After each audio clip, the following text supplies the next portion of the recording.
नमस्कार दोस्तों, मेरा नाम है संजय। आज हम कक्षा 12 भूगोल मॉडल पेपर 3 करने वाले हैं। तो आपकी जो डेस्क वर्क में जैसा का जैसा संजीव डेस्क वर्क में जो मॉडल पेपर है तीसरा, तो बिल्कुल ऐसा कि ऐसा ही है ये मॉडल पेपर।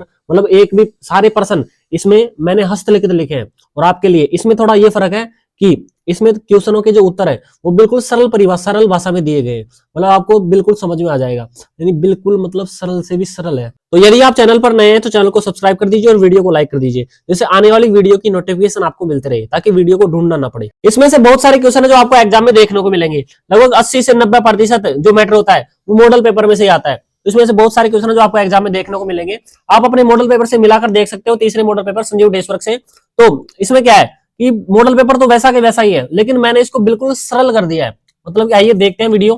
तो आपका जो पहला प्रश्न है, इसमें आरंभिक उपनिवेश युग में निम्न में से किस उपागम का प्रयोग मानव भूगोल में किया जाता है? तो आपको 4 ऑप्शन दे रखे हैं, तो इसका सही उत्तर रहेगा अन्वेषण और विवरण।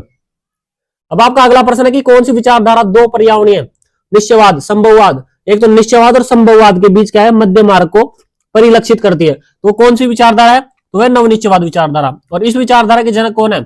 इस विचारधारा के जनक है ग्रिफिथ टेलर।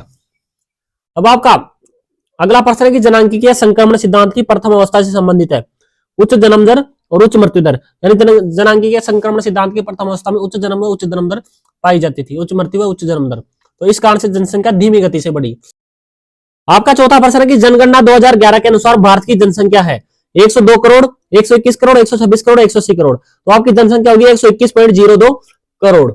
मानव विकास प्रतिवेदन 2020 के अनुसार अति उच्च मानव विकास सूचकांक वाले देशों की संख्या कितनी है? अति उच्च, तो अति उच्च में कितने आते हैं? उसमें आते हैं 66 देश।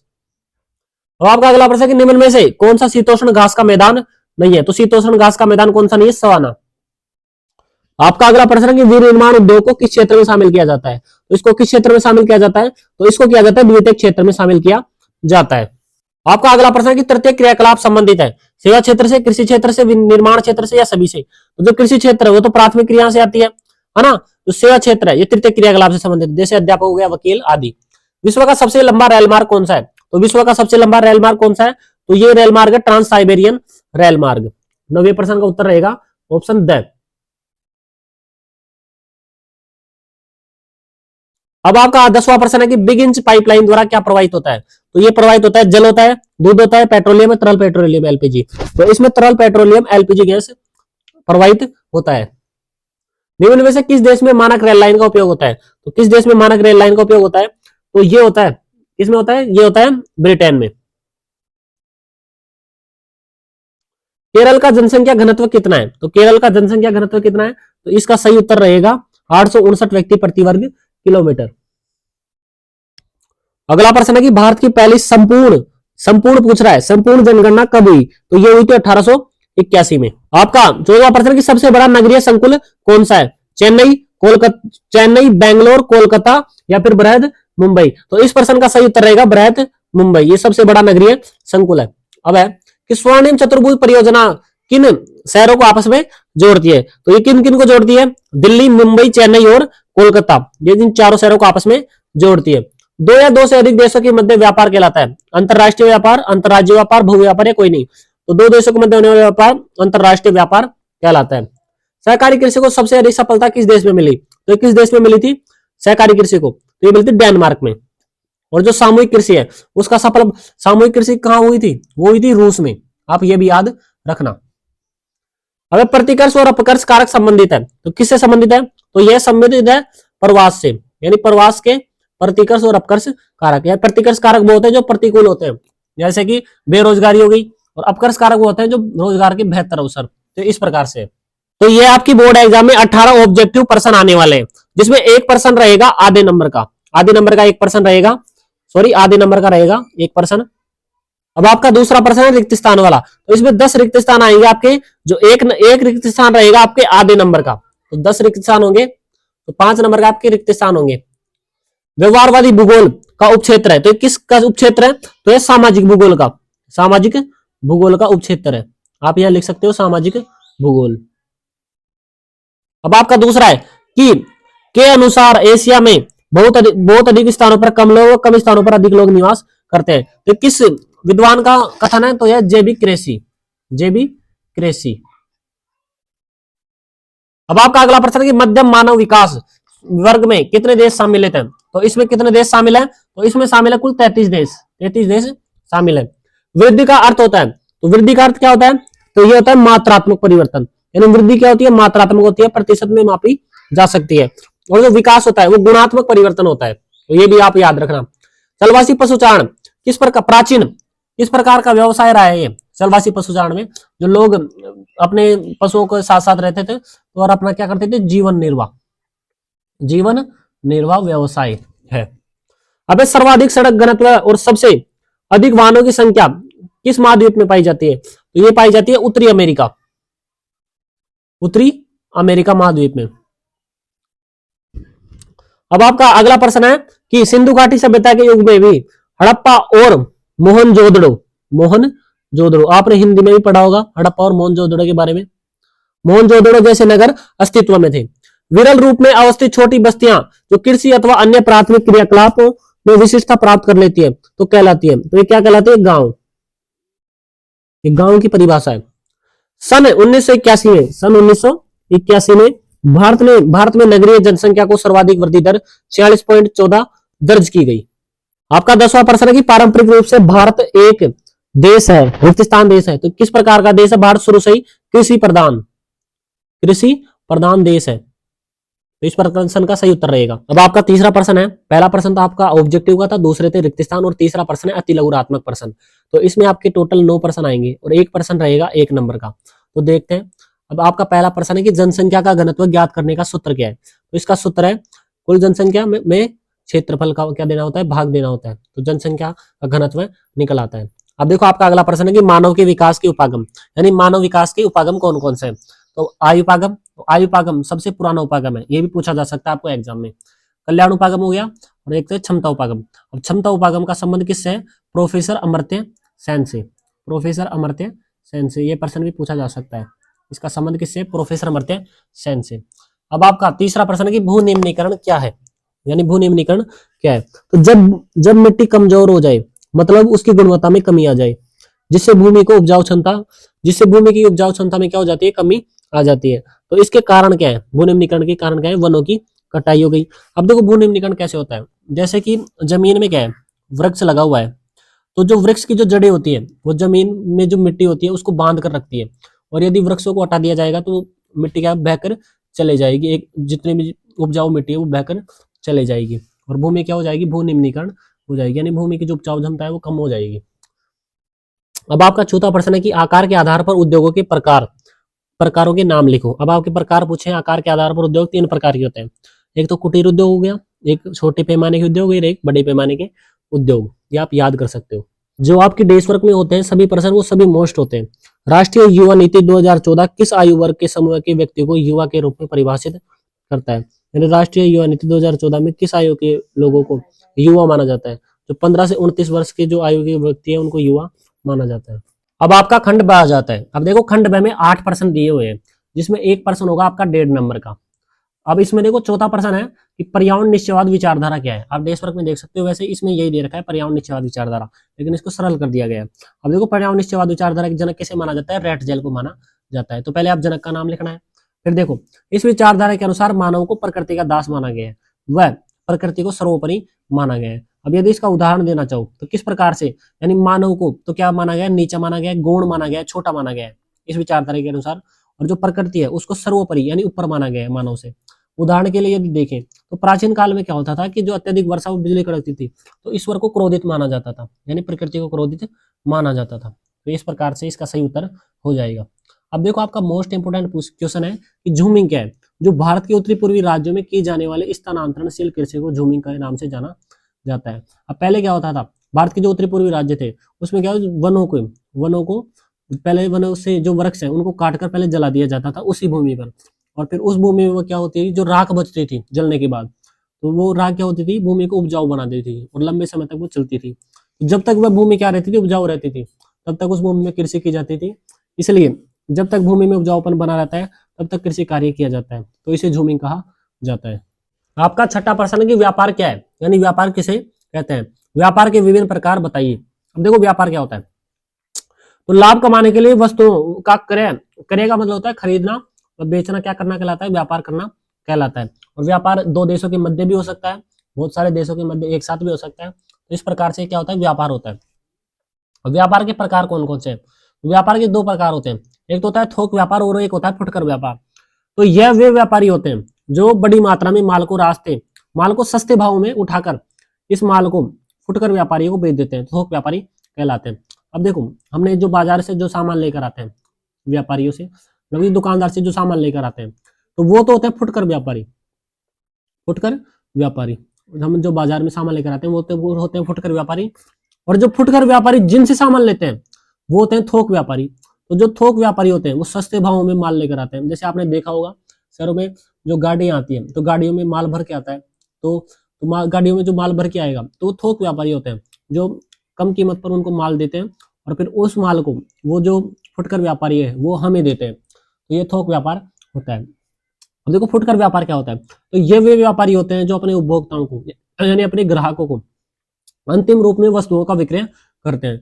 यानी कि जो दुकानदार है अंतिम रूप में कैसे करेगा कि हमें देने के बाद हम क्या कर लेंगे उस वस्तु का, जैसे दुकान से नमक लाया, नमक का हम अंतिम रूप से इस्तेमाल करेंगे, फिर दोबारा तो उसका इस्तेमाल कर सकते नहीं, एक बार हो गया सो हो गया, तो विक्रय करते हैं, वस्तुओं का विक्रय करते हैं, बेचते हैं, तो फुटकर व्यापारी कहलाते हैं। आपका 7वां प्रश्न है कि पनामा नहर के महत्व पर प्रकाश डालिए। अब देखो, पनामा नहर के कारण समुद्री मार्ग से न्यूयॉर्क एवं फ्रांसिस्को के मध्य लगभग 13,000 किलोमीटर की दूरी कम हो गई है। अब इसको मैप के माध्यम से आपको मैं समझाता हूं। तो आप जो ये मैप देख रहे हो, तो ये ऊपर वाला जो भाग है ये उत्तरी अमेरिका है और जो नीचे वाला भाग है ये दक्षिण अमेरिका है।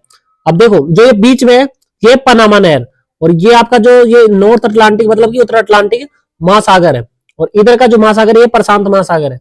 अब पहले क्या होता था, जो न्यूयॉर्क था, देखो आपको दिख रहा होगा न्यूयॉर्क, तो न्यूयॉर्क के देशों को जो इधर वाले जो उत्तरी अमेरिका के जो पूर्वी भाग है, सॉरी पश्चिमी भाग है, तो इसके साथ इनके इनके इन देशों के साथ व्यापार करने के लिए क्या होता था, समस्या उत्पन्न होती थी, क्योंकि न्यूयॉर्क को यहां से फिर के पूरे दक्षिण अमेरिका महाद्वीप का जो पूरे पे फिर के आना पड़ता था, और सैन फ्रांसिस्को के साथ वह अन्य देशों के साथ व्यापार करते थे। यानी इधर के जो देश थे वो इधर के देशों के साथ व्यापार करने के लिए समस्या उत्पन्न होती थी।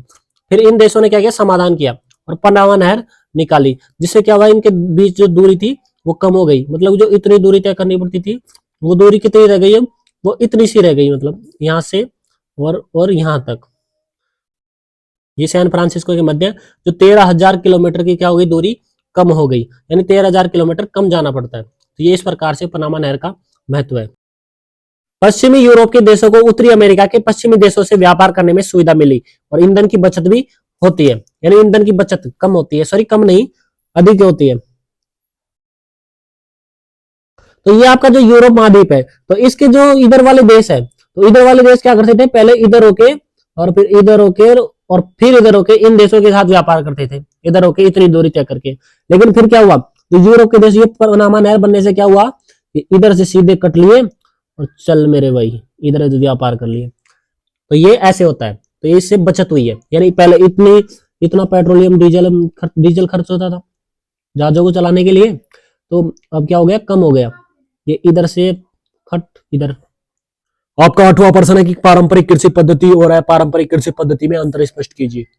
तो पारंपरिक कृषि पद्धति में पुराने तरीके अपनाए जाते हैं, जैसे कि बैल हो गया, हल हो गया, गोबर खाद, सिंचाई के साधनों की कमी थी, लेकिन वर्तमान में इसका उपयोग नहीं होता है। तो अब देखो, होता है बहुत सारी जगह होता है, लेकिन अभी अधिकतर होता नहीं है, मतलब 90% नहीं होता है।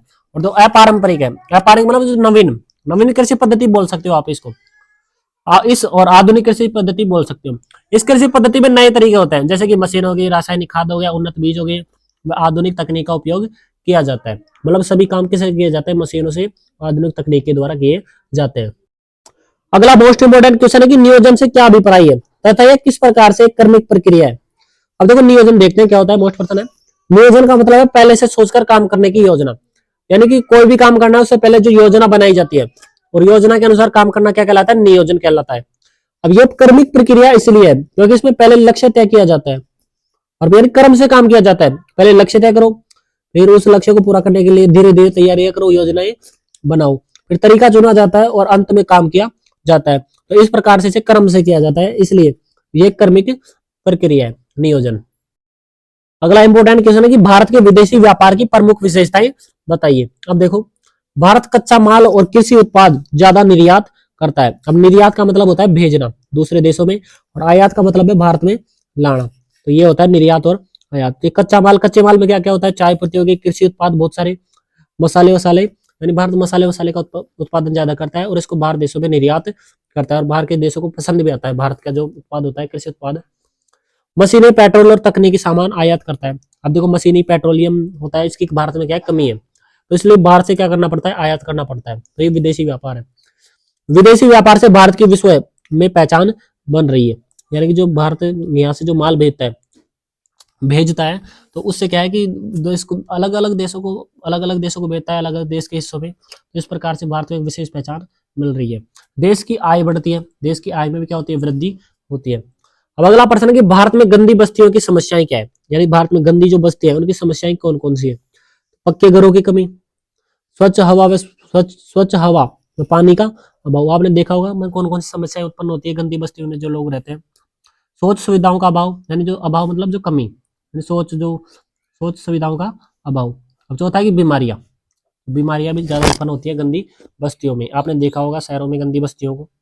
अब आ जाता है आपका खंड से। अभी तो इसमें शब्द सीमा है, मतलब 100 शब्दों में उत्तर को लिखना पड़ता है। एक प्रश्न होगा आपका 3 नंबर का, 3 नंबर के प्रश्न होंगे, और जो एक प्रश्न होगा वो 3 नंबर का होगा। 3 प्रश्न होंगे आपके खंड से में 3 प्रश्न होंगे, एक प्रश्न 3 नंबर का होगा, और प्लस में अथवा और दिया होगा, तो हर प्रश्न में अथवा मिलेगा आपको। अब आपका मोस्ट इंपोर्टेंट प्रश्न है कि पार्स साइबेरियन रेल मार्ग पर एक टिप्पणी लिखियो, और इसके अथवा में रखा है निम्न समुद्री मार्ग पर टिप्पणी लिखो। उत्तर अटलांटिक और भूमध्य सागर, हिंद महासागर। अब देखो, पार्स साइबेरियन रेल मार्ग को बिल्कुल सरल तरीके से समझाता हूं मैं आपको। तो पार्स साइबेरियन रेल मार्ग दुनिया का वह सबसे लंबा रेल मार्ग है। यह रेल मार्ग रूस में स्थित है और मास्को को व्लादिवोस्तोक तक फैला हुआ है, और लंबाई कितनी है इसकी, 9,322 किलोमीटर है।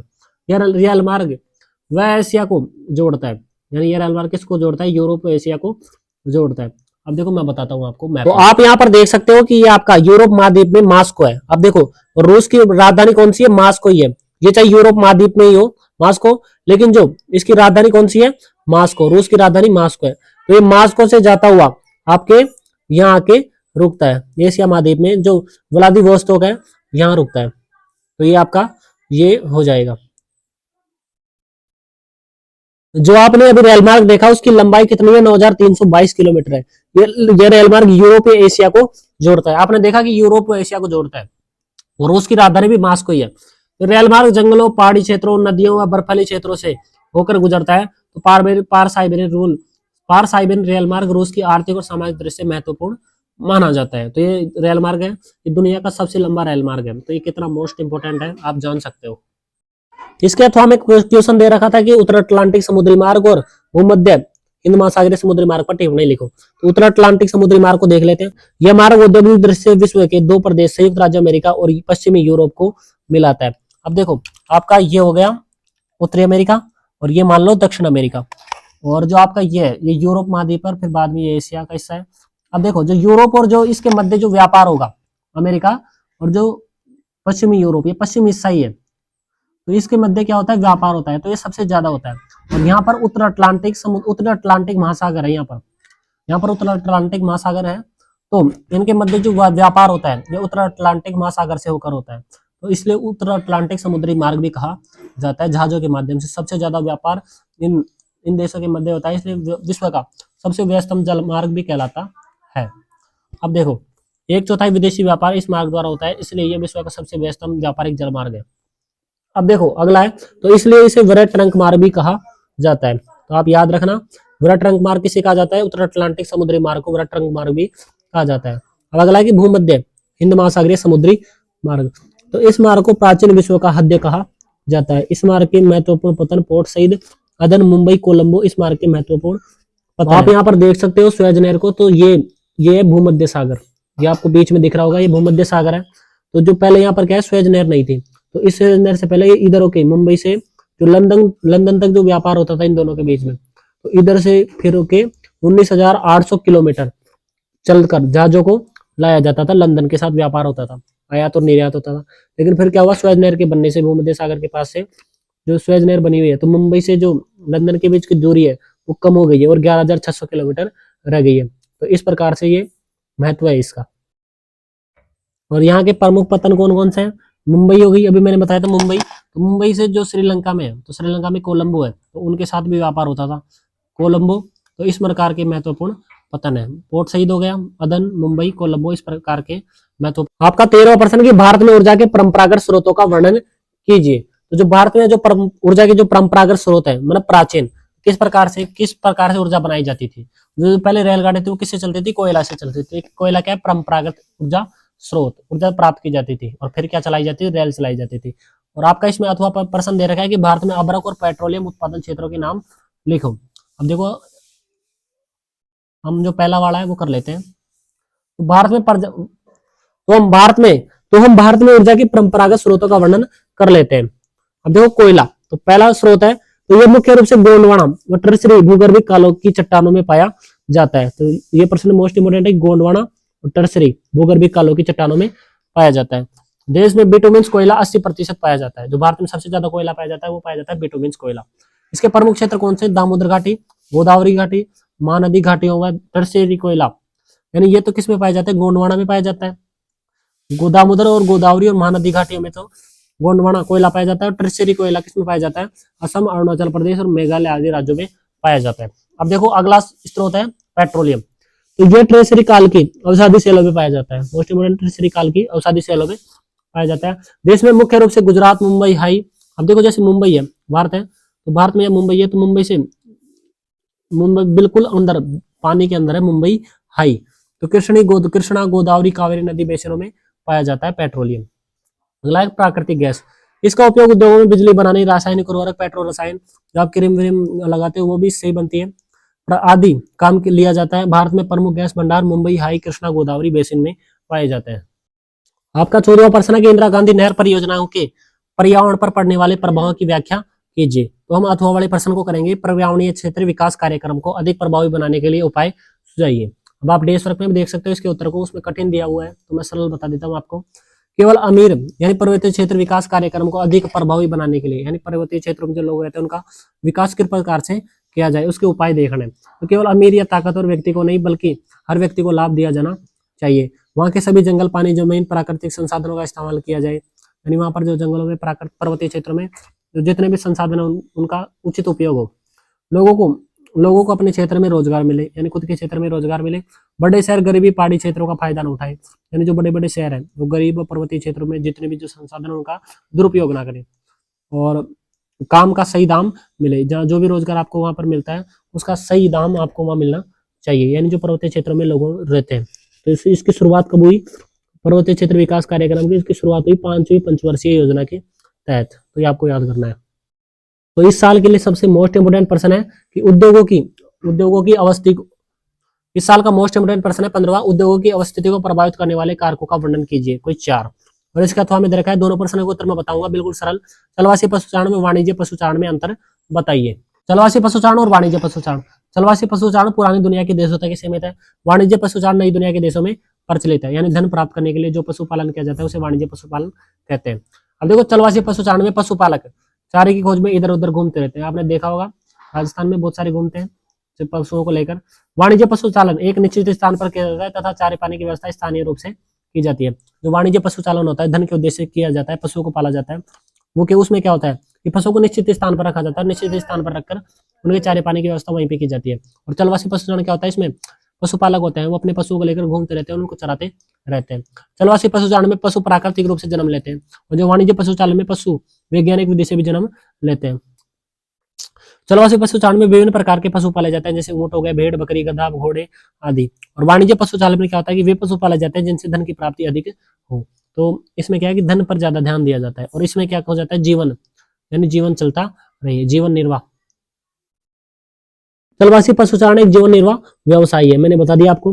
वाणिज्य पशुचालन में दूध, मांस, ऊन आदि का उत्पादन किया जाता है, यानी ये जो जानवरों से प्राप्त दूध हो गया, मांस हो गया, ऊन आदि सभी का क्या किया जाता है, उत्पादन किया जाता है, धन प्राप्त किया जाता है।